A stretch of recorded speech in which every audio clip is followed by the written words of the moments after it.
Hello and welcome to Unparliamentary Language, a podcast that pays for its own wallpaper. And how are you, Rob? I'm very well, thank you. How are you? Yeah, no, I'm not bad. Just, slowly easing out of lockdown, as we all are, which is kind of nice. Yeah. I think we should probably press on with the headlines, though. Let's go for it. So our first headline is from the Metro. Race to get aid to India. Yeah, this is the story that's become apparent that India is becoming the latest sort of like COVID hotspot in the world, and in particular, they're being hit very, very hard by it. And I think this story serves as a reminder that even when you think you're out the other side of it, you can't be complacent, and you have to realize that other waves might be coming. Like, for example, this was a country that was hosting England in test matches and having 50% attendances at those test matches about 2 months ago. And now they've just seen their COVID levels rocket. Cases in India just took a massive spike up to over 300,000. Sort of in the matter of a couple of weeks, and deaths in particular, like deaths per day, they've seen that go up to over 3,000 deaths a day, which is on the equivalent of like the USA and Brazil, which have been the former places that have seen the most deaths per day.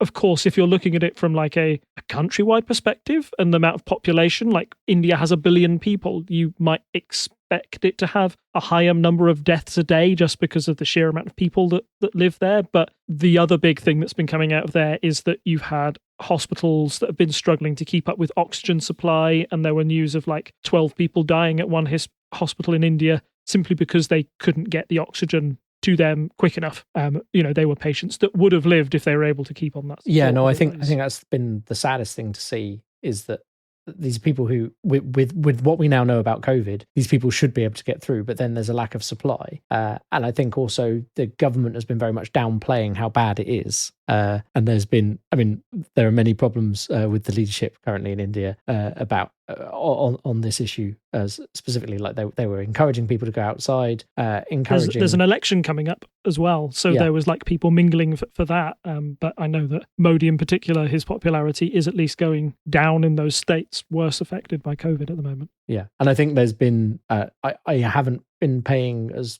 like super close attention to this. I've kind of seen this in broad strokes, but I believe that there's talk of the government like not publishing the correct figures and things like that, and it's very much been like people on the ground sharing information via social media that's actually managed to get a lot of the information in these stories out. And we don't really have all the time to cover it in our short headlines section, but makes for hard reading, but there's some very good information out there about the problem currently being faced in India. Yeah, I think it just serves as a big reminder of whatever people say about COVID and, it only kills 1% of people or whatever, blah, blah, blah. I don't have time to go into those arguments, but this is what happens when your health system gets overwhelmed by it, and it has a big knock-on effect. And India was always going to be one of those places where you might have highlighted and said their health system is maybe not equipped as others over the world to deal with this, but the fact that they're overwhelmed and that is exacerbating the problem, and how do you recover from that position? It just serves as a reminder for like us, even in our system. That's why you can't just let people go maskless, free, mingling, not vaccinated, because you will overwhelm your health service, and that will have a knock-on on a variety of different conditions, no matter what, if all your ICUs are filled up with COVID patients. So a stark reminder. Even without that, 1% of the population of India is more than the population of the UK by a significant margin. It's a lot of people. And I think at the moment, I know we don't have too much time here to talk about this, but one of these things that's brought up is about, sharing vaccines. Like there's been kind of this very much, both in the US and the UK, we'll vaccinate our own first. And COVAX, the vaccine task force that tries to collect vaccines to send out to other countries, is only now getting promises of like vaccines for 2022, and they need them now to deal with these issues.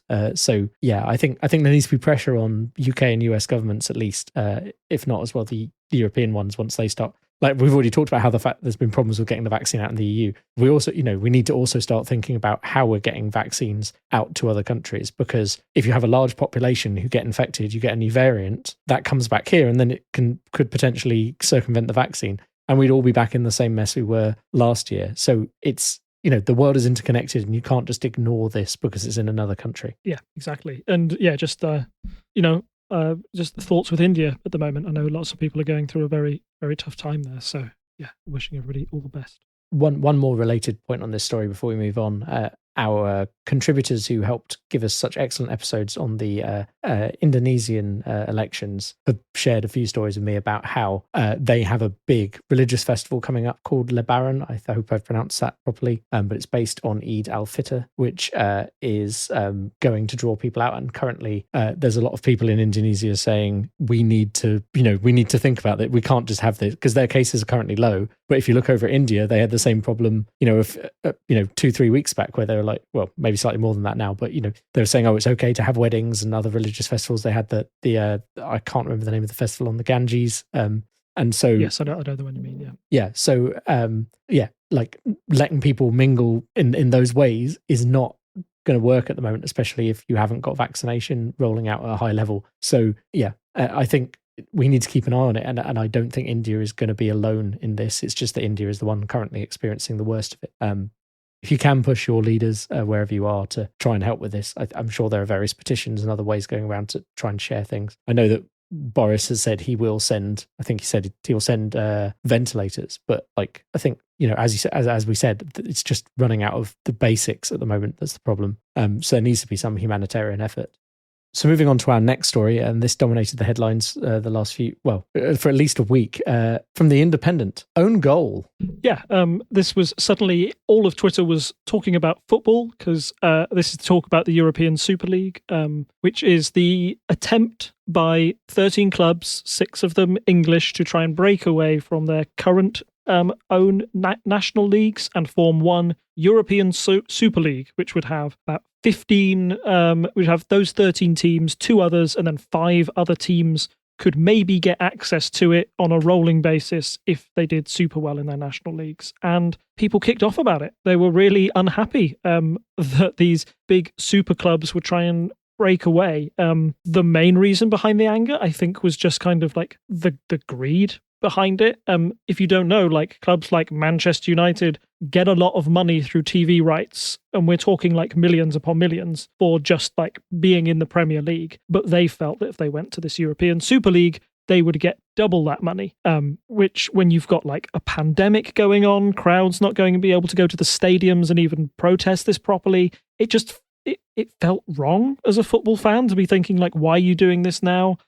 It also went against one of football's golden rules, or at least within I would say in European football, the idea that you can be promoted and relegated from a league. So there is a theory that Torquay United could perhaps work their way up the football pyramid and win the Premier League. In this European Super League, there would be little to no chance of that ever happening, and operating this closed shop where teams get to be super, in their own words, forever. Teams like Tottenham Hotspur, who are we're talking about teams who are like 8th in their own league, teams that are behind Leicester and West Ham in the Premier League, wanting to have this right to play Real Madrid every week just because they've got the most money. People felt there was something intrinsically wrong about that. And because it's football, which is one of the most popular sports, everybody was getting involved. Even Boris Johnson got involved, saying that he would step in and try and make sure it didn't happen.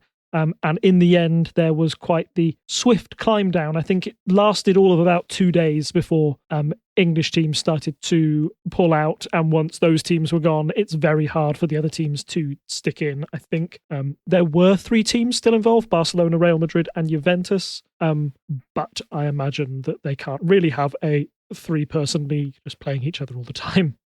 So it's one of those things that, again, it spoke to me a lot as a football fan. I cared about it a lot. It was something which, when I hear about, I just, for some reason, emotionally felt that it was wrong. And I just wanted all these big 6 teams to lose every game just to prove that they're you think you're special? No, look at Leeds United I think Leeds United drew 1-1 with Liverpool, which was one of the teams that was involved and said they'd break away. And that seemed like a victory in a way. It was yes, you prove that you can't just beat this team that was promoted from the Championship last year.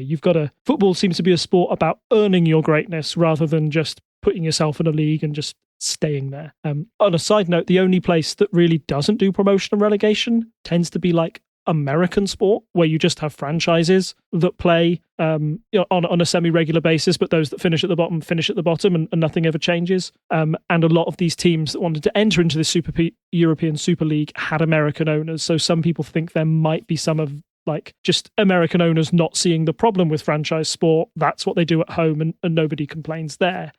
But yes, I think the idea is dead for now, but I think it was one that, it's kind of brought up every 5 years, and this is the furthest it's ever got. So I wonder where we'll be again in another 5 years' time if this gets brought up again. But for the moment, the fans seem very much against it. I mean, I know my insight on this is not going to be as good as yours, as anyone who's listened to the Hat Many Things episodes on sport can attest to.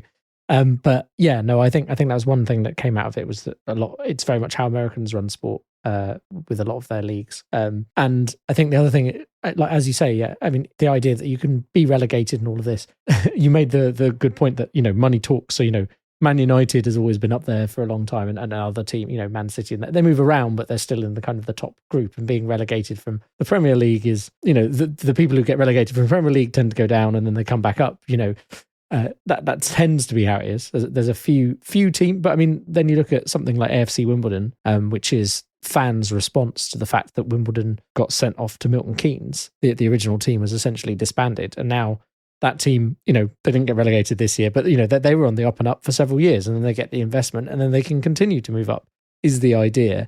And I think that idea that it's community sport, and especially, I don't know how it is in other European countries, but a lot of UK-based football teams grew up in that kind of, it was a working man's kind of game, and then it became a game that was tied very closely to location. So everyone supported their local team, and it's less like that now. But I think, people still, that sense of community is still important to people. And taking that away and just like picking an arbitrary team who happened to be in a league just doesn't, like you say, it's just not cricket. Because it's exactly. There's history tied to those places.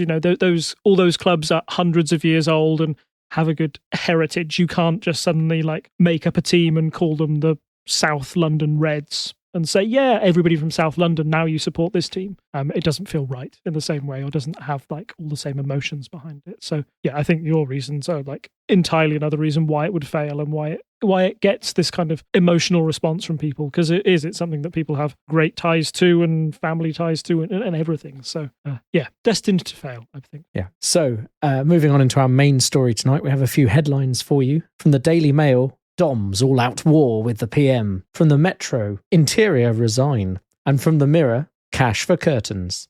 What are we talking about here, Rob?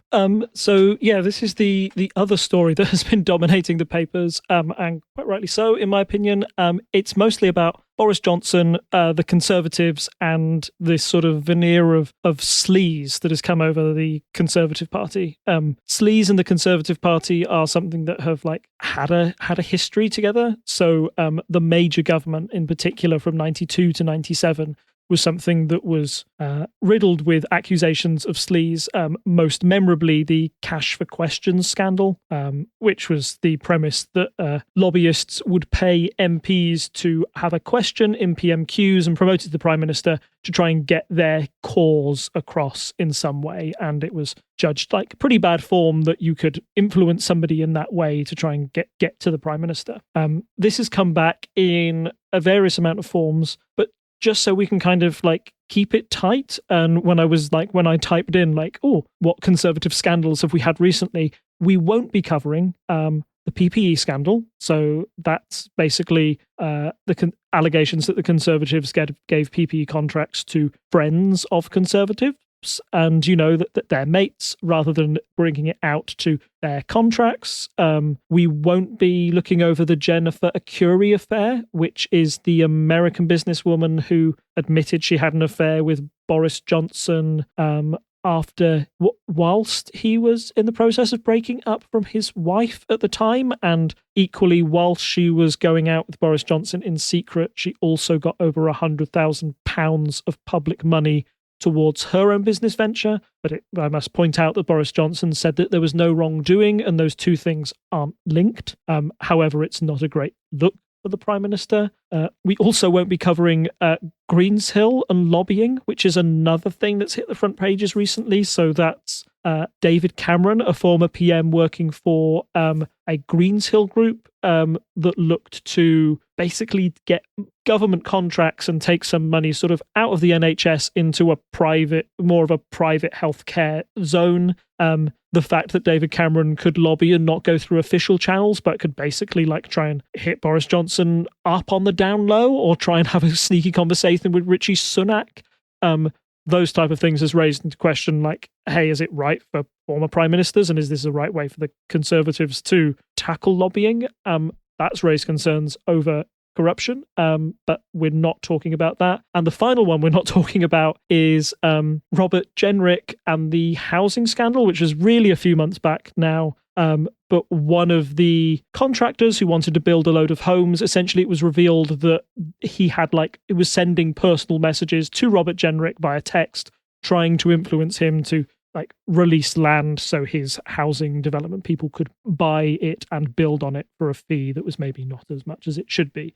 Robert Jenrick said even though he received those texts that he never acted on them, and that was the most important thing. But still, again, all these kind of unofficial channels for contacting members of the government and then how that money is being spent. That's where we've had the main focus on scandal. I definitely think it says something that there are this many scandals we're choosing to ignore for the purposes of brevity in this episode.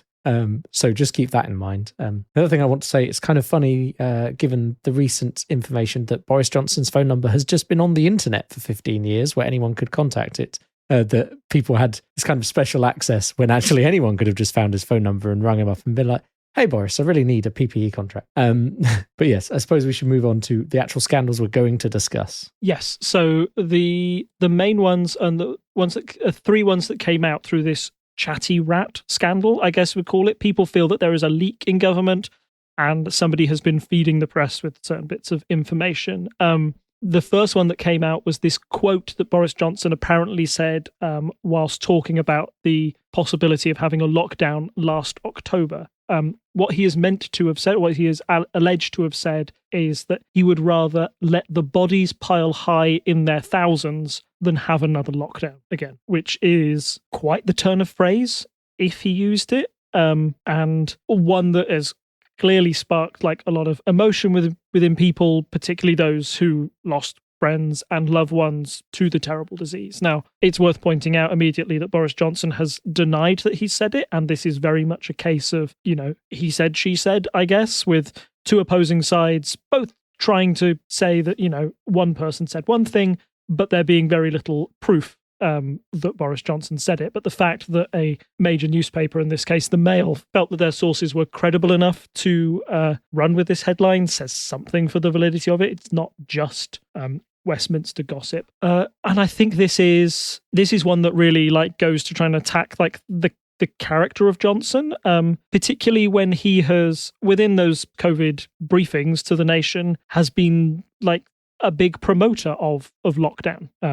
And making sure that's safe. And clearly the way Boris Johnson has responded to this is saying, no, lockdowns work. I want to promote lockdowns. I don't want to undermine what we've done here. The leaks that came out from these meetings and who was on the side of lockdown and who wasn't. Another thing that came out was said that Rishi Sunak might have been on the side of not locking down. To be fair enough, he is the Chancellor of the Exchequer, and we know the economic effect that, lockdown has on business. So I'm not surprised that he was initially against that idea. But the fact that the Prime Minister might show, with this quote, I would say it shows an extreme disregard for people's lives, is kind of scary, and I think is a scandal that is worth talking about. From somebody this high up in government, you might expect that from an enraged civil servant or a lobbyist or somebody who is particularly worried about the economy in such a way that they think it would be catastrophic. But the Prime Minister, it's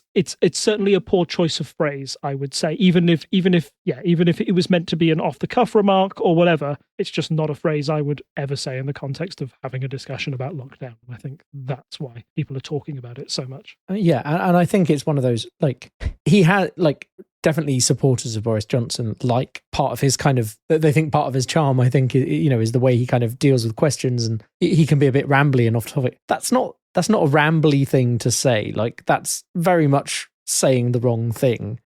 I mean, I know he says, I know there's many examples of him saying racist things or whatever, but the people who vote for him don't care about those. Whereas this is the kind of thing where you'd like to think that the average person hearing that will go, that is not okay. Oh yeah, totally. If it will have an impact on his public perception, I don't know. I guess the real test of that is in a couple of days' time. But I certainly don't think it does much to improve it. I don't think many people will be looking at that and thinking, oh yeah, now I think better of Boris Johnson. In fact, I think it'll be quite the opposite.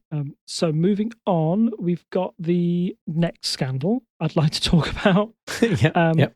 Which is James Dyson and leaked text messages that he had with James Dyson, who is the inventor of the Dyson vacuum cleaner.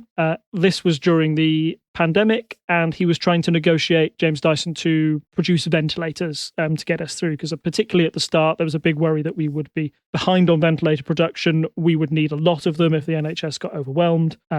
Why not go to James Dyson, one of Britain's foremost inventors, to try and get assurances that he can make these for us? One of the ways that this came about was through text messages that happened between Johnson and Dyson himself.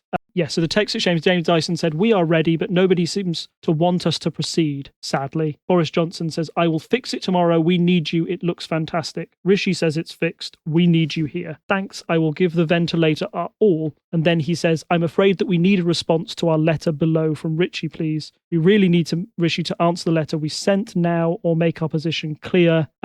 It's about work days and exceptional circumstances umbrella. Work days are not ability to be able to work in the UK in a national emergency, etc." And Boris Johnson says, "I am the First Lord of the Treasury. You can take it that we are backing you to do whatever you need." So this text exchange, although it's a bit wordy and you need to try and break down the text speak, what it essentially seems to be is that Boris Johnson is trying to procure ventilators, but James Dyson kind of wants some kind of quid pro quo from it, just saying, "Oh, by the way, yeah, we'll do it, but we'll need some assurances from the Chancellor that we will get certain tax exemptions or something, because that's what we want to make sure that we can make these ventilators." And the fact that Boris Johnson kind of says, "You don't need even to talk to Rishi about it. I'm the First Lord of the Treasury. I'll be able to deal with it." One speaks to maybe how he can just bypass key members of cabinet. I would argue that the Chancellor of the Exchequer is the most important position under the Prime Minister in terms of cabinet roles, and everything kind of needs to go through them because they're the money. So that's kind of worrying too, the fact that no ventilators were ever procured from this agreement either. It seems that James Dyson got what he wanted, but the number of ventilators that actually made their way into service was approximately zero, thanks to this deal that the Prime Minister struck. So there's a bit of question about his judgment there, I guess, and what he's willing to give away on a promise that essentially he gets nothing from. And third, you brought it up earlier, the access people have to the Prime Minister. So you talked about the fact that Boris Johnson's mobile phone number is publicly available on the internet and has been for 15 years. It is meant to be protocol that prime ministers change their phone number and have a very locked down phone when they become there, because guess what? They're the prime minister. Not anybody should be able to contact them. Boris Johnson rejected that and refused to change his phone number and refused to do it.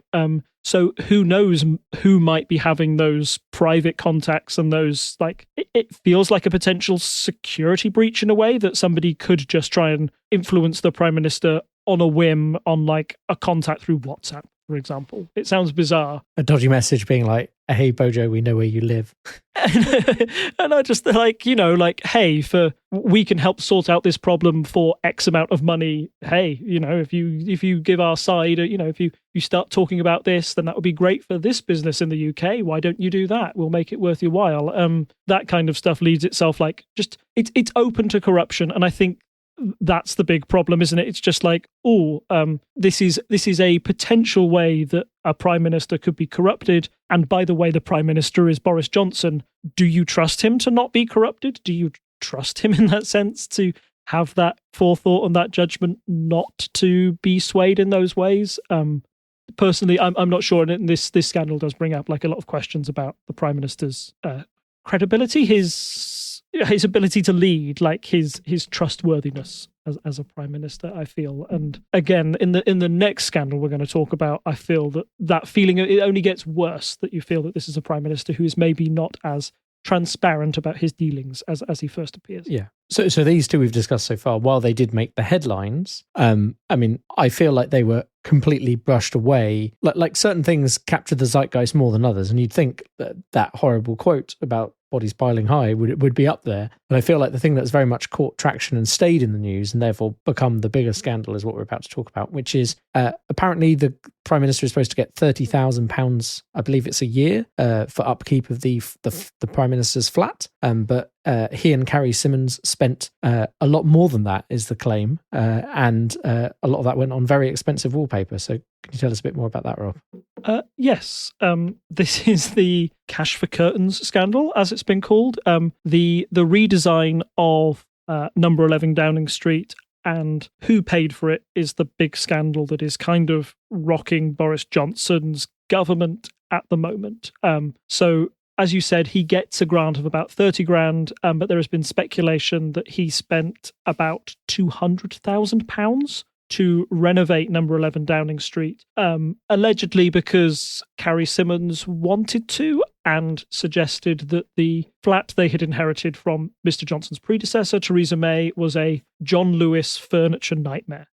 Which is an odd quote, because I don't know about you, but I would love to have John Lewis furniture. It's quite it's quite like, I would treat it as quite high class. Like, I'm an IKEA man myself. If I had any furniture for John Lewis, I would feel impressed with that side cabinet. I don't know, maybe if I had one side cabinet. I saw a few people saying, I mean, yeah, I scrimped and saved to get my John Lewis sofa and it's lasted me how many years, that kind of thing. So I definitely think the average person, sees that as kind of the top end. I was on another server where someone asked me the question, what's above John Lewis? Like, and to which my response was, I suppose Harrods. And you can get into silly money very quickly if you go on the Harrods website. But yes, I don't think anyone, you're talking the realm of millionaires, probably billionaires by the time you're spending money at Harrods as a regular thing. So yes. So if you're getting Harrods furniture, that's going to cost a lot of money. It's going to be way over the annual public grant. So who do you get to pay for it? That's the big question that is hounding Boris Johnson at the moment and that he is unable to answer. The one question that he has been drilled on is who made the initial payment for doing up the flat, and his response has always been, I covered the costs, which is, I would say, vague and non-committal. And this response has basically led to there being an inquiry into who did cover it. And the reason it's important as an inquiry is because, once again, we've said that you don't want outside influences coming in, and you don't want the PM doing things on the promise of somebody, I'll do you a favour by doing up your flat. In return, you give me a knighthood. You don't want that to happen, essentially. And there is rumours and allegations that this has happened in this case. So what has alleged happened, or what they think might have happened, is that the Conservative Party advanced £58,000 to the Cabinet Office to cover the cost of the refurbishment. And that this personal donation, this loan, as it's being called, maybe came from a Conservative peer, Lord Brownlow, who, according to the Daily Mail, said that he was making a donation of £58,000 to the Conservative Party to cover the payments the party has already made on behalf of the soon-to-be-formed Downing Street Trust. As it happens, no charitable trust called the Downing Street Trust has been formed to date, so we don't quite know where that money's gone, but the timeline seems to suggest that Boris Johnson took a loan from the Conservative Party, and then the Conservative Party took exactly the same amount of money that Boris Johnson loaned as a donation from a peer. He was given a life peer in Theresa May's resignation honours. He had already made substantial donations to the Conservative Party. They say over £714,000 in 2017. But in April this year, it's reported that £58,000 of his donations was personally earmarked for the redevelopment of the flat. So why that loan would be controversial is because if a politician accepts any money from anybody, a donor, a gift, a loan, they're meant to make that information public. Because if you keep it a secret, then, as we've said, you might be able to influence people or say, hey, I'm giving you this money on the sly, don't tell anybody, but by the way, can you make this your priority in government for the next few years? If he doesn't do that, then, like, as the Electoral Commission has said, there are reasonable grounds to suspect that an offence or offences may have been occurred, and it can issue a fine of up to £20,000 if that happens. So it's a fairly big deal. It would be about breaking the ministerial code of conduct, and the fact that Boris Johnson feels that he was... the fact that there's been some dodgy dealings behind the scenes, it's not a great look for him. And it's certainly something that he feels personally aggrieved that he's being attacked on this line. I don't know if you saw Prime Minister's questions the other week. In PMQs, when he tried to defend himself against these accusations, you mean? Yes, precisely. And Keir Starmer, obviously, the lawyer that he is, took a very precise line of questioning against him, essentially catching him on this first question, which was, how did you initially cover the costs? If you won't tell us, you can't give us a clear answer, you won't tell us here, that's why there is being a commission launched into your name. I think there's something dodgy here that you've got to hide. If you won't tell us what happened, then I'm going to be suspicious. And I think it's notable that,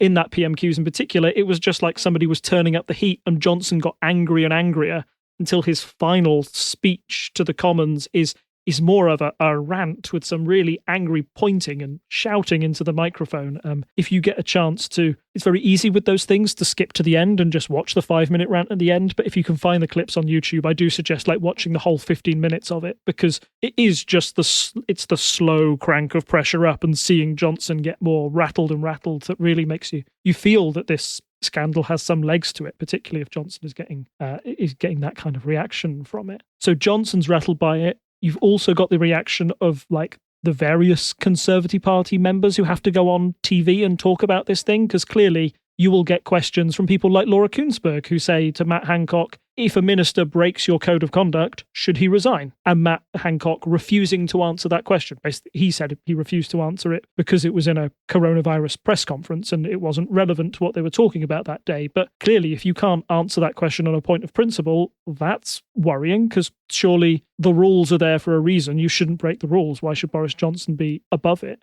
The other line of defence I've seen from Conservative MPs at the moment is that the general public aren't bothered about this flat thing. They don't care about it. They just want us to they want us to concentrate on running the country. This is just a minor distraction. Forget about it. Which, again, I don't think that doesn't do hardly anything to address the concerns in question. So it's weird. It feels like, how Al Capone was brought down not because of everything else he did, but on tax evasion charges.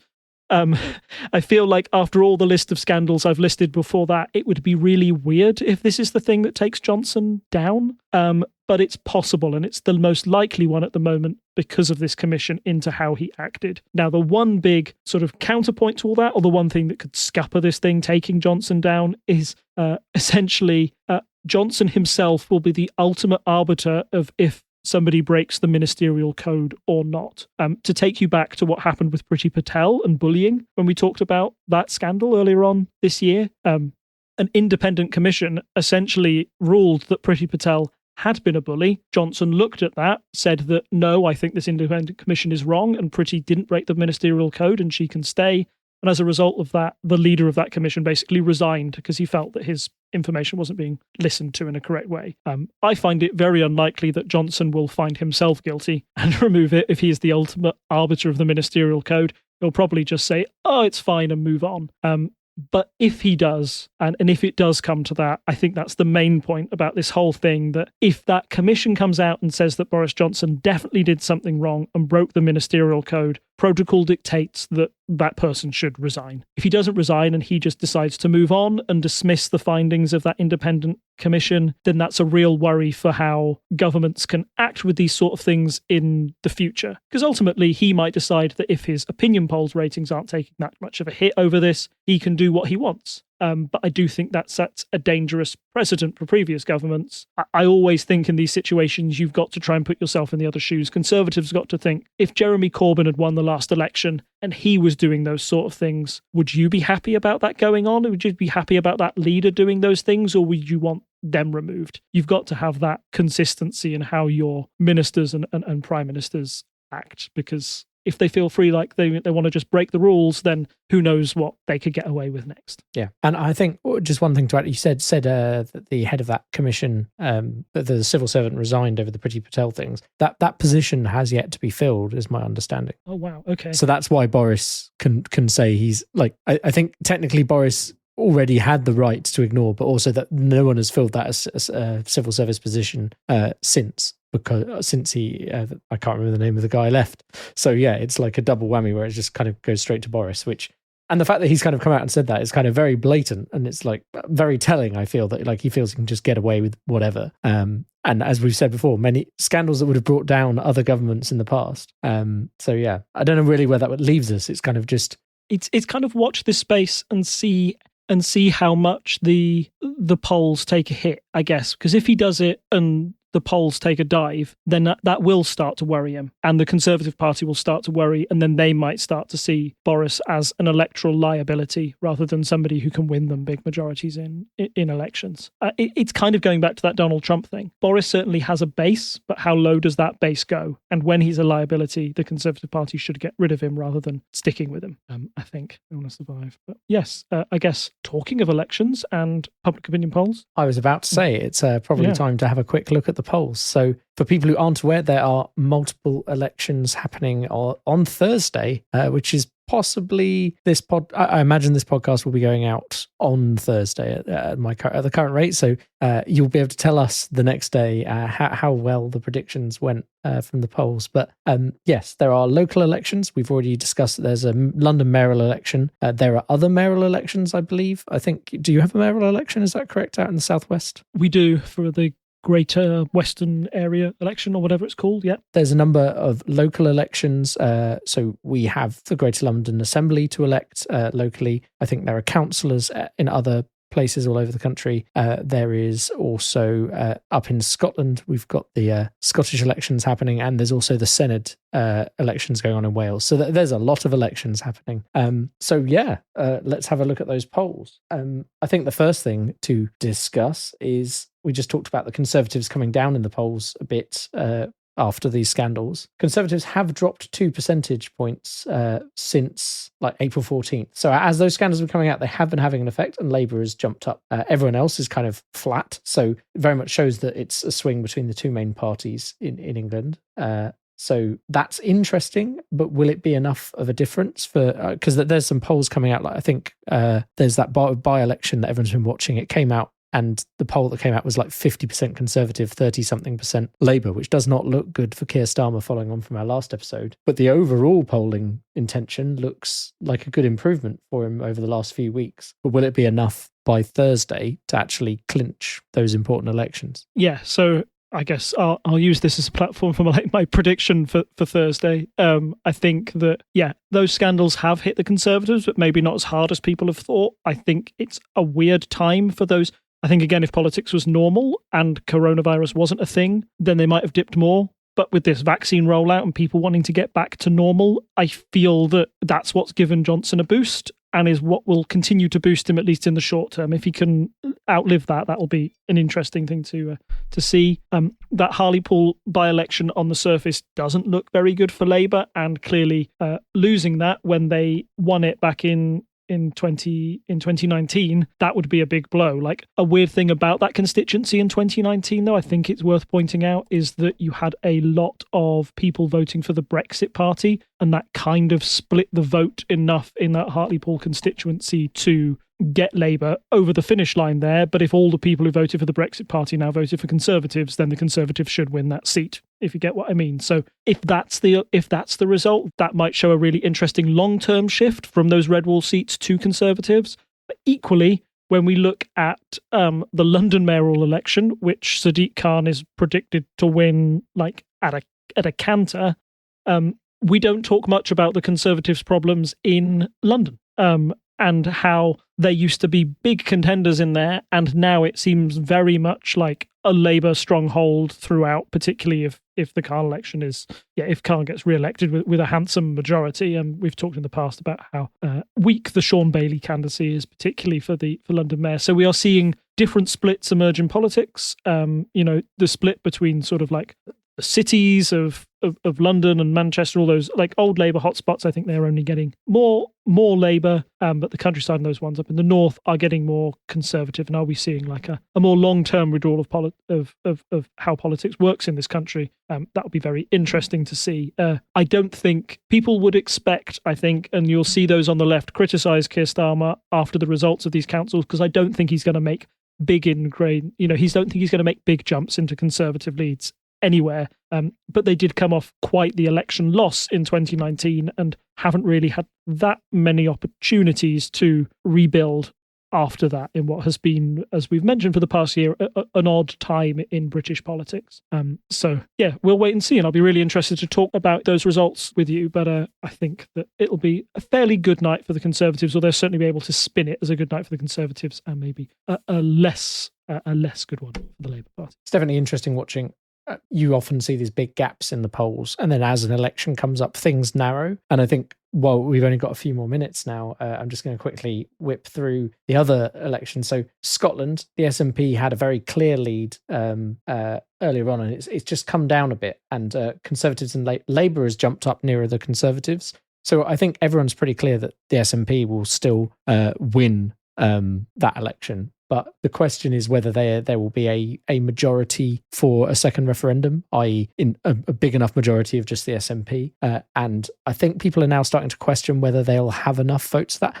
Obviously, the SNP will claim that they have a mandate for a second referendum, whatever, but it'll be easier for them to claim that if they have a full majority.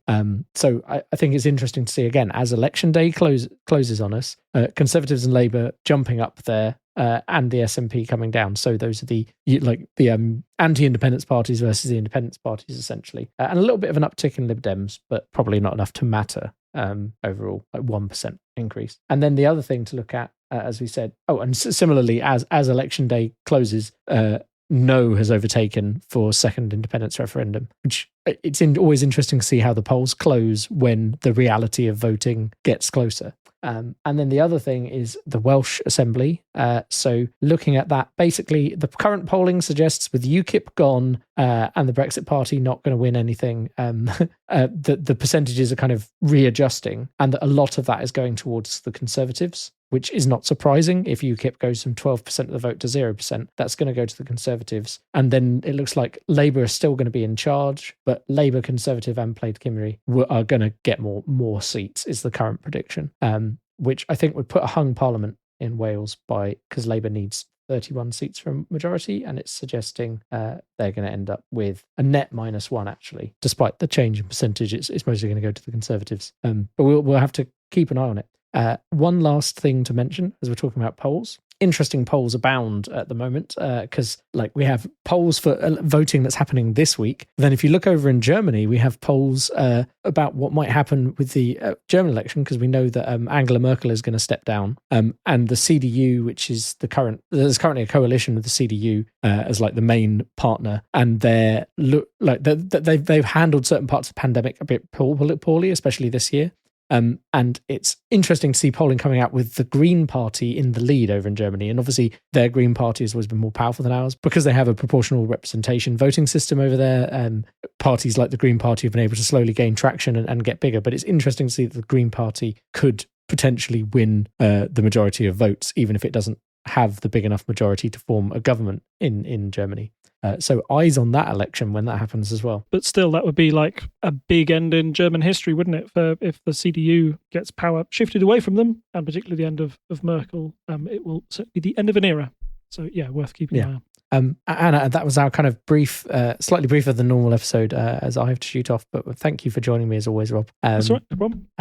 Hopefully, as I say, I'll get this out in time for the best poll, which is an actual election. So. Yeah, thank you as always for joining me, Rob. You can find us in all the usual places online. Go to parliamentary.observer, where you can find the podcast and the show notes. You can find us on Facebook as Unparliamentary Language. You can find us on Twitter and Instagram at Unparl and you can find us on Reddit at /r/unparliamentary. And if you want to join our other patrons to support us and pay off the cost of the website for the month, that'd be great. Go to patreon.com/TTSS. And there's nothing left for me to say other than it's good night from me. And it's good night from him. Bye. Bye. Bye. Bye. Bye.